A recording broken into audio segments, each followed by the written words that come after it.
to episode 3 of The Story Behind the Song, where we take you behind the scenes on the writing and the recording of the tracks off Bridge Across the Years.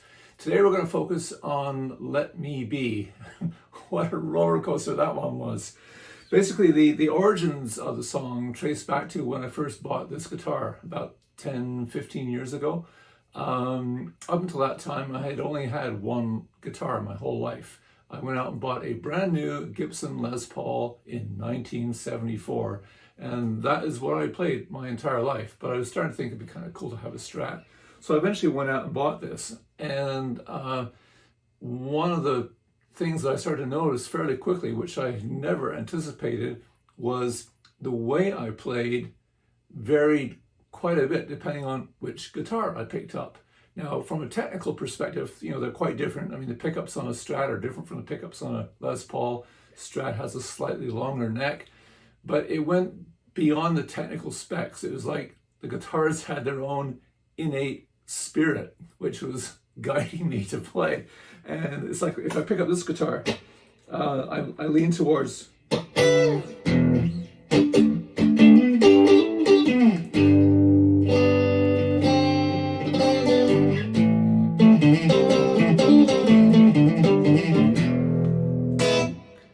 I cannot imagine playing that on a Les Paul. I don't know why, I just can't.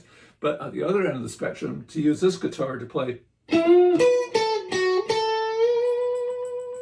it just doesn't feel right. It's, they're both blues-based songs, but it's like one needs a Les Paul, the other needs a Strat. So from this discussion, we can safely conclude that, yes, it's true, guitar players do need multiple guitars. So that's my story, and I'm sticking with it.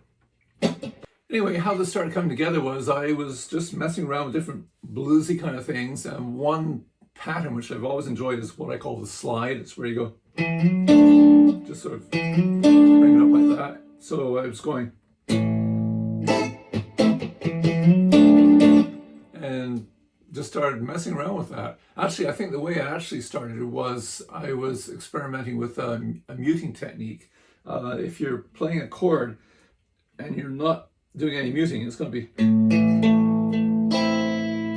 all the notes are going to ring clean. But if you have your ledge of your hand on the bridge, you can go, and you get a different effect. I was just messing around with that, and I ended up putting those two pieces together. Next thing you knew, I had the makings of a song. And so I was just messing around with that for like literally years. And it was when I made the decision to go and record the album that the fun and games started. Because you need more than just a guitar part to have a song. You need lyrics and vocals, and you need some other players on the song. It was a wild ride. Basically, in terms of the lyrics, I had what became the third verse written, and then I just hit a brick wall. And I had worked with both Diego Viramontes and George Montebruno, who ended up singing on this song a number of times in the past on some live shows that I put together. And I just had it in my head that George's voice would be a really good fit for this song. And added bonus, I had a very high regard for George's capabilities as a lyricist, because with his own band, 2 Days and Counting, he had written a lot of songs and very well put together lyrics. So when I asked him if he'd be up for doing the vocals, I said, and by the way, can you give me a hand on the lyrics? And at the time, I kind of had the idea for the melody line for the vocal part, but I didn't want to influence George. So I said, why don't you mess around with it? Here's a guitar track, and see what you come up with. So George's process is he tends to take just random phrases, and just so he has something to vocalize, just to start working out the melody line. So he, a couple weeks later, he sends me this recording of him just choosing random phrases, the first one of which was "this side up." How that came about was he was sitting in his living room about to get to work, and he just looked across the floor, and there was a box sitting on the floor, and on it was written "this side up." So he just sang "this side up," and proceeded to get the other 3 lines from the song. They were never intended to be the actual lyrics. It was just like a working format, if you will. So we wrote this over a period of quite a few months. It was a very off and on kind of process. And therefore, I heard those lyrics over and over and over. And they started growing on me. And then I started thinking, okay, they don't make any sense, but they kind of work. And then I started thinking about how many songs there are out there where the lyrics, they don't make any sense. You know, they were chosen either because they fit phonetically or they evoked a certain emotion perhaps, but they weren't logical sequences of words. Yes, I'm looking at you, John Anderson. And so as I was pondering this idea that they don't make sense, but maybe there's kind of a hidden meaning in there, that's where I came up with the lyrics for the back half of the verse, which are, it can all make sense if you want it to, or maybe not at all. It's all up to you.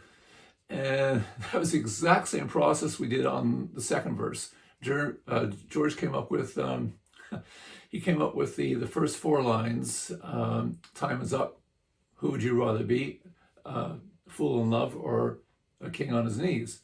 And there's this element of having to make a choice. And if you listen closely to the lyrics through the album, there's a lot of references to us having to make choices as human beings. I mean, it's probably a function of my age, just looking back over my life and thinking of all the times where I had to make decisions. And, you know, we do have a choice. You know, the world is going to do what it's going to do, but we get to choose how we react to what's going on out there. And furthermore, we also get to choose if we want to just sit back and constantly be reacting, or if we want to be proactive and make decisions to move in the direction we want to go in. So that's where the back half of that verse lyrics came from. It was me saying, you know, we get to make this choice. I think you'll agree. And so with that, we had the lyrics in place. And one other thing that George did, which I just loved, which I never anticipated, was he came up with a backing vocal line. Oh, I had never even imagined having backing vocals on that track. And when I heard him do that, it was just off the cuff. I thought, we're keeping that.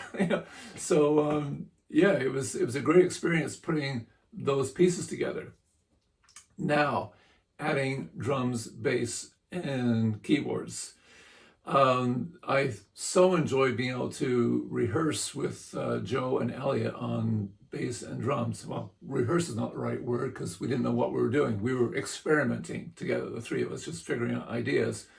But my idea for the song was at the end of the solo, I had the solo in mind for like literally years, but I felt like there needed to be something after that. And I didn't want it to be just more me wailing away on guitar, but I wanted this sort of mood change in the song. I wanted to pick up the pace and have some dynamics, almost like a band jamming in a live environment.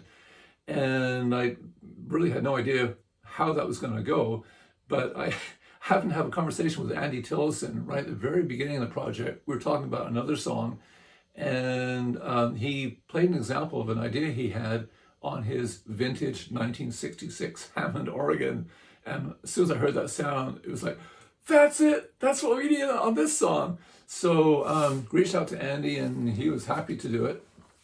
But my goal was to have Andy design the organ solo, give him free rein to do whatever he wanted in there, and then we would fill in the bass, drums, and guitar parts around what Andy came up with. So when Joe, Elliot, and I were working on it, we just focused on the first half of the song, on that part of the song, and we did nothing on the guitar solo forward. So we're getting close to going to the studio to record the drums and bass, and we have no idea what we're doing. And it became quickly apparent that Andy had his hands full. He had previous obligations, and I was starting to realize he's not going to have time to do the organ part before we go into the studio.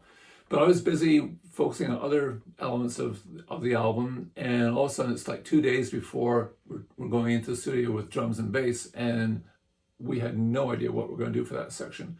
So it was literally the day before I went into the studio with Michael Croshaw, the engineer, and we just figured out, okay, what are we going to do with that section? the first part was to figure out, okay, how long is it going to be? So I just started playing, I just started riffing on an A chord, and just in my head imagining an organ solo. So I imagined the organ starting, building up, and then sort of dying down a bit, creating a lower groove, and then rebuilding towards a grand finale. And so I just was imagining this organ solo as I was playing away, and we just did take after take after take until I was getting pretty consistent with how long I was playing before I came to a stop. And we figured out how many bars it was. And it was like, okay, we now knew how long the section was going to be. We didn't know what we were going to be playing in it, but at least we knew how long it was going to be. So the next part was to figure out how are we going to do it. And I wanted a lot of dynamics. I wanted a lot of change in pace during that section. So I just started messing about on guitar. I literally just went into the control room with this guitar, plugged it straight into the board, like no amp, no pedals, nothing. And I was just trying to fake what the bass and drum parts would be. So, a lot of that just to keep the beat going. And the guitar part underneath the solo is, and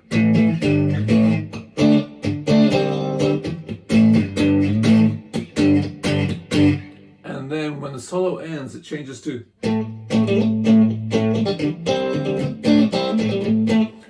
and as it progressed, for me to give Joe and Elliot cues as to what to do and when to do it, I just started getting more exaggerated with what I was doing. So it went from, and it went to,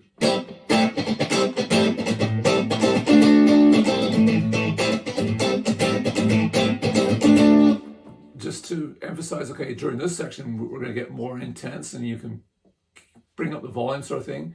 And then after that section, we suck it down to a much quieter sort of, and again, a lot of muting on the strings there. So what I was playing guitar was never ever intended to be the guitar part. It was just to give Joe and Elliot cues on when they should build the intensity, when they should bring it down. So the next day arrives, we get all the sounds set up, and we proceed to tackle this song. And I just brought Joe and Elliot into the control room, played them back, and said, okay, this section, that's going to be 8 bars. At the end of 8 bars, we go to this. And then after that, we go to this. And send it out into the studio. Now, this is one of those songs where I really encourage you to focus on one instrument and just follow it all the way through. I mean, right from the very beginning of the song, listening to, say, what Elliot's doing on drums, just that little he does on a hi-hat off the top. If you listen carefully, neither Joe or Elliot are doing the same thing twice at any point in the song. There are always subtle differences, and the way they played it, you just could not do this with a computer. I mean, it takes human beings with instruments to pull off what they did. But listen to this section as we start getting into the organ solo. We've still got the groove from the guitar solo. So Elliot is playing 1 snare shot per bar. He's on the 3. So 1, 2, 3, 4. 1, 2, 3, 4. And then to start picking up the pace, he shifts to hitting on the 2 and the 4. So 1, 2, 3, 4. 1, 2, 3, 4. Listen to how he does this.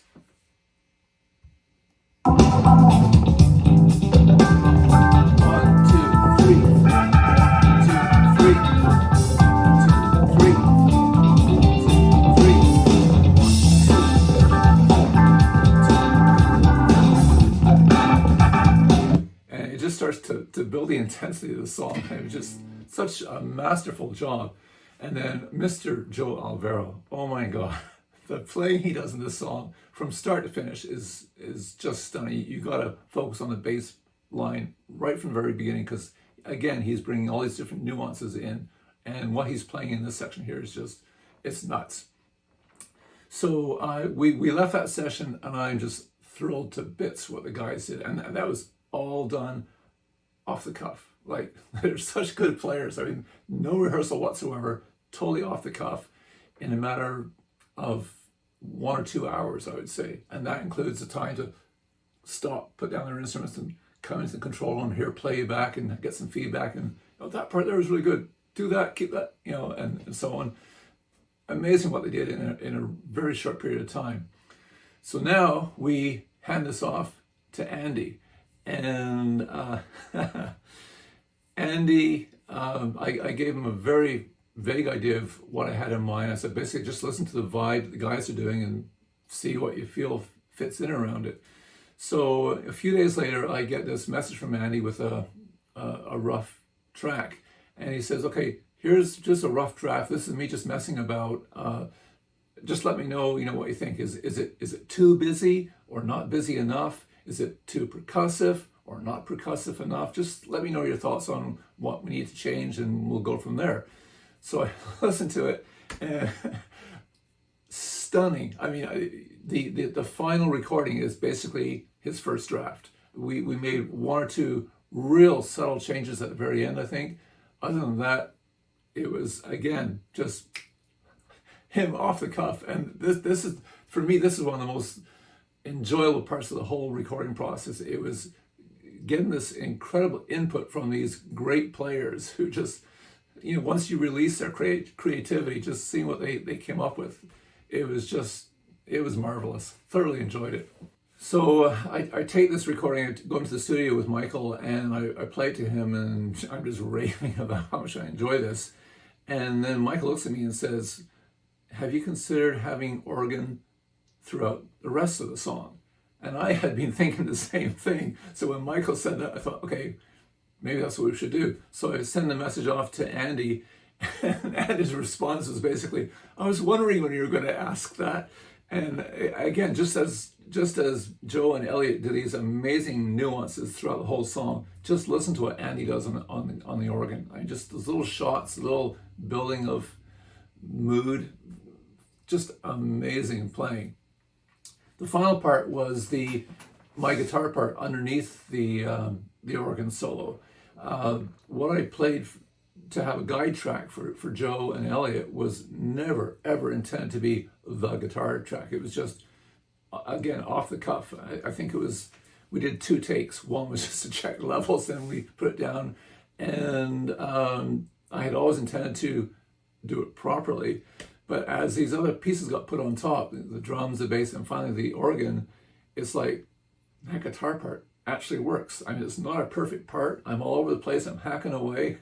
But to my ears, it worked. So we left it as it was. And I'm sure if we play that song live, nothing's going to be the same, because everything was done off the cuff, spur of the moment. And it just gives a vibe which you can't do when you're composing with a computer. So here's to human beings playing real instruments. Anyway, I'm hoping you're finding these videos interesting, and if you are, I invite you to hit the subscribe button and share it with a friend. Anyway, thanks so much for listening. Take care. Bye-bye.